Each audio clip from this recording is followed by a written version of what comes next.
2023 শিক্ষকদের অবস্থা মানে কি অবস্থায় আছে বললে মানে বলার ভাষা নেই। যে শিক্ষকরা আজকে হন্যে হয়ে কাজ খুঁজছে, কাজ নেই, কারো হাতে 100 টাকা পর্যন্ত নেই ভাড়া দিয়ে যে আগরতলায় আসবেন শিক্ষকরা। এই পরিস্থিতিতে আছি আমরা। এই পর্যন্ত 146 জন শিক্ষক মারা গেছেন, কেউ সুইসাইড করেছেন, কেউ আর্থিক অনটনে চিকিৎসার অভাবে মারা গেছেন। আমাদের সবারই অবস্থা অত্যন্ত করুণ, যে কারণে আমরা আজও নির্বাচন সামনে আর কতদিন, হাতে গোনা কয়েকদিন, আমরা আজও রাস্তায় আমরা চেয়ে আছি, মুখ চেয়ে আছি। আমাদের রাজ্যের মাননীয় মুখ্যমন্ত্রী, রাজ্যের একটা সরকার আছে, সেই সরকারের দিকে মুখ চেয়ে আছে। ওনারা বারবার আমাদেরকে কথা দিয়েছেন, বারবার ডেকেছেন, বারবার বলেছেন যে ওনারা মানবিক, ওনারা আমাদেরকে প্রতিশ্রুতি দিয়েছেন। আমাদের কাছে কিন্তু ওনারা প্রতিশ্রুতিবদ্ধ, কিন্তু ওনারা এখন পর্যন্ত কোনো রকম সুরাহা বের করতে পারলেন না। এখন পর্যন্ত আমাদের চাকরির ব্যবস্থা করতে পারলেন না। আমাদের এক দাবি ছিল যে আমাদের চাকরি আমাদের ফিরিয়ে দিন, আমাদের চাকরিতে আমাদের পুনর্বহাল করুন। ওনারা বারবার বলেছেন, আইনজ্ঞদের নিয়ে বসেছেন, একবার বসেছেন, দ্বিতীয় ফেজে বসবেন বলেছেন। আমরা চাই যে 2-1 দিনের মধ্যে ওনারা এটা সিদ্ধান্ত নিন, দ্বিতীয় ফেজে ওনারা বসুন, আইনজ্ঞদের সঙ্গে বসুন, বসে যেই রাস্তা বের করতে পারেন করুন। আপনারা বলেছেন আইনের কোনো ছিদ্র থাকলে ওনারা আমাদেরকে বাঁচাবেন, এবং আমরা বলছি যে আপনারা সরকার, আপনাদের হাতেই সব সমাধান আছে। আপনারা যদি ইচ্ছে করেন, আপনাদের যদি সদিচ্ছা থাকে, অবশ্যই আপনারা আমাদের চাকরি ফিরিয়ে দিতে পারেন।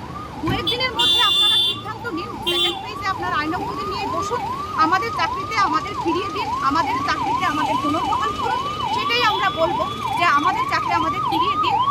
আপনারা আমাদের কাছে প্রতিশ্রুতিবদ্ধ, এবং যারা মারা গেছেন এখন পর্যন্ত 146 জন শিক্ষক শিক্ষিকা, সেই পরিবারগুলো অনাথ হয়ে গেছে। সেই পরিবারগুলোর দায়িত্ব সরকারকে নিতে হবে, এবং সেই পরিবারগুলোতে একটা করে ডাইন ভাগিয়ে সরকারি চাকরি প্রদান করা, এবং আমরা যারা জীবিত আছি আমাদেরকে চাকরি আমাদের ফিরিয়ে দেওয়া। এটাই আমরা বলবো। সরকার মানবিক বলছেন বারবার, আমরা ইদানিং শুনছি বিভিন্ন জায়গায় আমাদের রাজ্যের মুখ্যমন্ত্রী বলছেন যে আমরা মানবিক, আমরা চেষ্টা করছি আমরা তাদেরকে কিভাবে চাকরি ফিরিয়ে দেওয়া যায়। আমরা আপনাদের এই কথার উপরে ভিত্তি করে কিন্তু আজকে আমরা মানব শৃঙ্খল করছি, আপনাদের দৃষ্টিগোচর করার জন্য, আপনাদের কাছে আমাদের বার্তা পৌঁছানোর জন্য। আপনারা যদি 2-1 দিনের মধ্যে কোনো সিদ্ধান্ত না দিয়ে থাকেন, যে মানে ইতিবাচক কোনো সিদ্ধান্ত না নেন, তাহলে আমরা কিন্তু 13, 14, 15 এই 3 দিনের মধ্যে হয়তো বা আমরা আবার মহাকরণমুখী হতে পারি।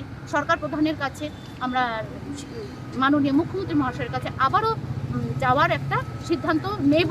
আমাদের মধ্যে এটা আলোচনা রয়েছে যে যদি সরকার এখন পর্যন্ত আমাদের চাকরির বিষয়ে 2-1 দিনের মধ্যে কিছু না বলেন, তাহলে কিন্তু আমরা আবার মহাকরণে আসবো।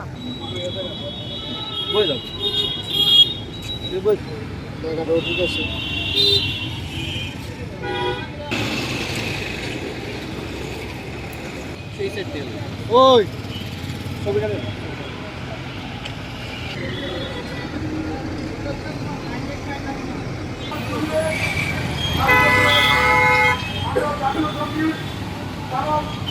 মুভমেন্ট কমিটি থেকে মানববন্ধনের কর্মসূচি হাতে নিয়েছি একটাই কারণ, রাজ্যের মাননীয় মুখ্যমন্ত্রী ফার্স্ট পেজে লিগ্যাল অ্যাডভাইজারদের নিয়ে মিটিং করেছেন, সেকেন্ড মিটিং উনি করতে পারেননি বিভিন্ন ব্যস্ততার দরুন।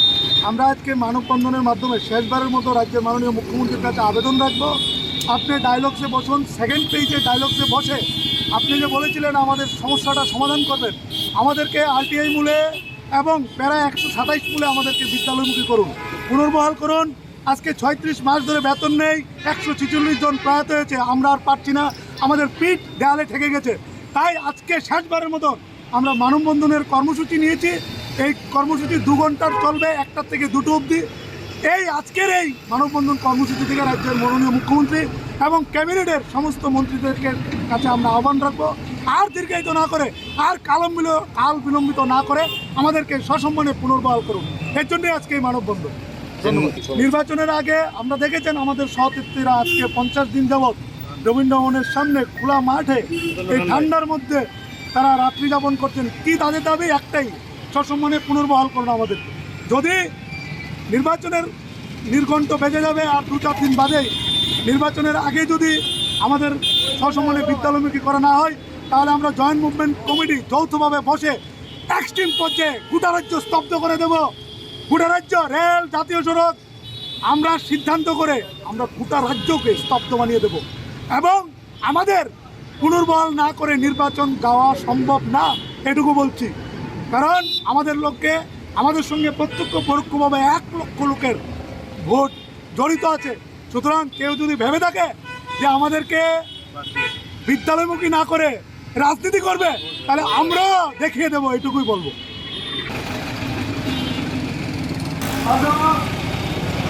সমস্ত সম্মানিত সম্মানে বিদ্যালয়মুখী করুন। আজকে মানববন্ধন থেকে আমরা লড়াই করে দিয়ে আত্মহত্যার পক্ষে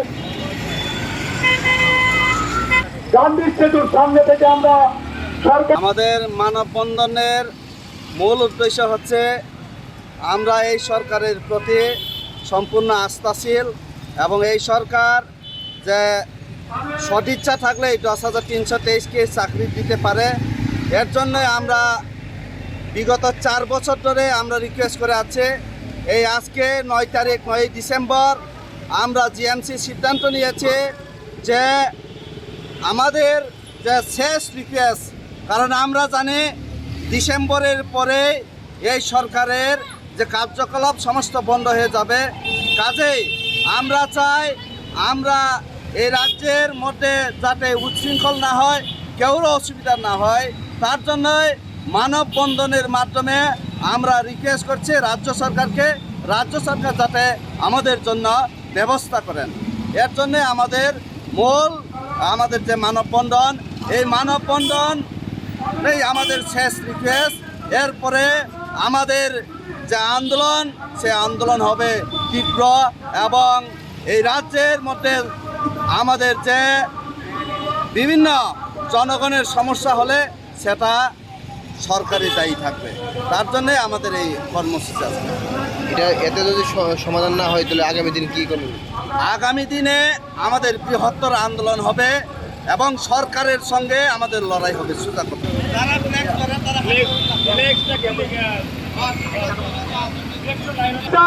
সামনে থেকে লেগে যান, হাতে হাত ধরে শিক্ষকদের স্থিতির প্রতি শ্রদ্ধা জানিয়ে আমরা আর পারছি না, বাধ্য হয়ে আমরা আজকে রাস্তায় শিক্ষকদের প্রতি শ্রদ্ধা জানিয়ে নীরবতা পালন। মানববন্ধন কর্মসূচি মিডিया काबादि सोमोन्दै लेखा फुले हामबाय माइ आफारो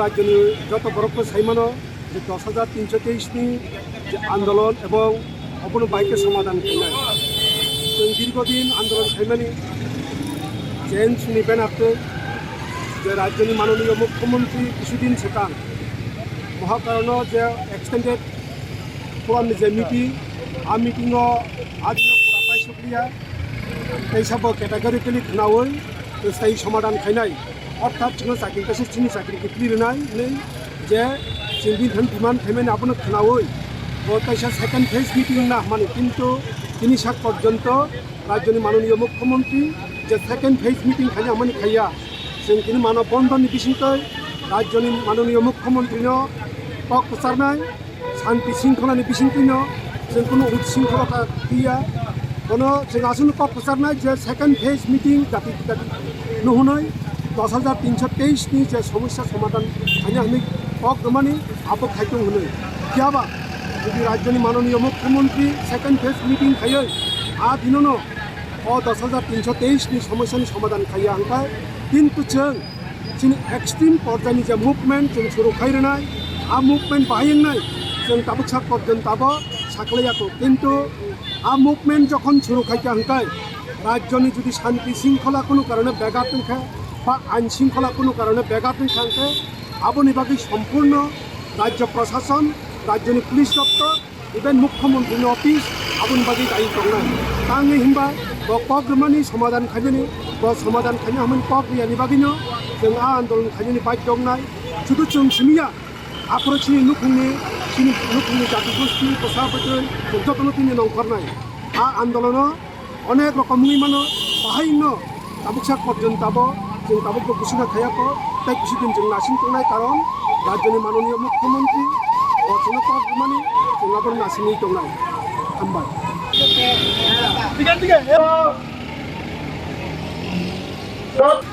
নিজে কথা বলতেছে হাসতেছে।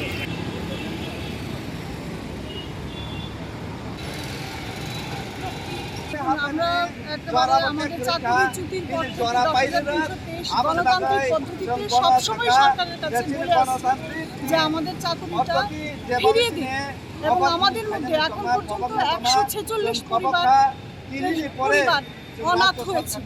এটার জন্য আমরা সরাসরি সরকারকে দায়ী করতে চাই, এবং সরকারের কারণেই আমরা তো সরকারিভাবে সমস্ত নিয়ম কানুন মেনে চাকরিটা পেয়েছি।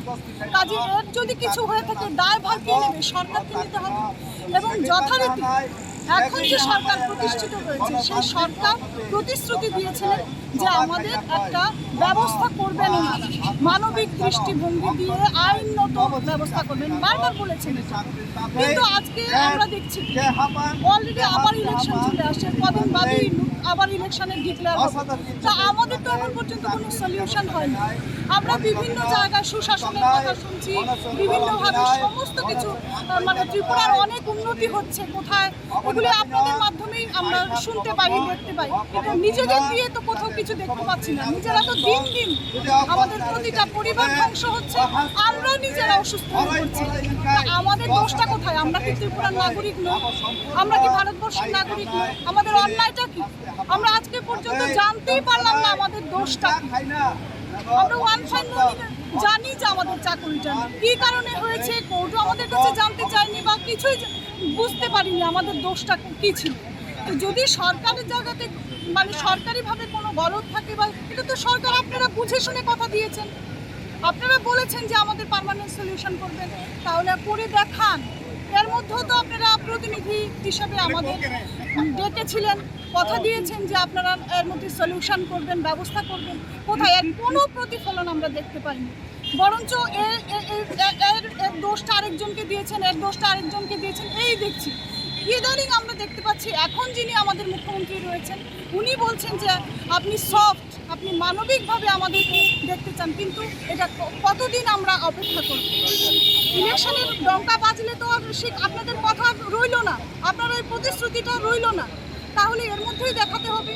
আজকে যে আমরা মানববন্ধন কর্মসূচিটা করতে চেয়েছি, আমরা সবসময় যতবার 10,323 রাস্তায় নেমেছে, গণতান্ত্রিক পদ্ধতিতে নেমেছে, কিন্তু বদলে আমরা কি পেয়েছি? লাঠি পেটা, কামান, টিয়ার গ্যাস, কি না আপনারা করেছেন বলুন তো দেখি। আপনারা মানবিক হলে এগুলো কেন আমাদের সঙ্গে আমাদের এগুলো সাফার করতে হয়েছে? আমাদের তো কোনো বলারই কথা ছিল না। আপনারা যে ভাষায় কথা বলছেন, ঘরে ঘরে সুশাসন, আমাদের তো বাড়িতে গিয়ে, আমাদের তো রাস্তায় দাঁড়িয়ে বলার কথা না। আপনারা এমনিতেই সব কিছু জানেন যে আমাদের কী অবস্থা। একটা পরিবারের খোঁজ নিয়েছেন 10,330 যারা মারা গেছে তাদের ঘরের কী অবস্থা, এদের চুলা জ্বলছে কিনা, খাবার খেতে পারছে কিনা। তো যারা আমাদের পাশে থেকে একটু সাহায্য করে, একটু কথাও জিজ্ঞাসা করে যে আপনারা কেমন আছেন, এদের কথা আমরা বলবো না? এদের কথা বললে আপনারা বিভিন্ন সময় বিভিন্ন জনকে রাজনৈতিক রং নিয়ে এসে কথা বলছেন। আপনারা সিম্পল, আজকে আমরা শুধু এটাই বলতে চাইবো, এটা শেষবারের মতো আমাদের মানবিক আবেদন, শেষবারের মতো আমরা বলতে চাইছি যে আপনারা যা সলিউশন করবেন কথা দিয়েছিলেন, কথা রাখুন। সরকারকে আবারও বলছি, আপনারা কথা রাখুন, আপনারা কথা দিয়েছেন, কথা না হলে বাকিটা এখন আর বলছি না। আমরা পরবর্তী সময় আমরা সিদ্ধান্ত নিয়ে আমরা মহাকরণে গেছিলাম, আবারও মহাকরণে যাওয়া আপনাদের তো জবাব দিতেই হবে। আপনারা কি করেছেন আমাদের জন্য?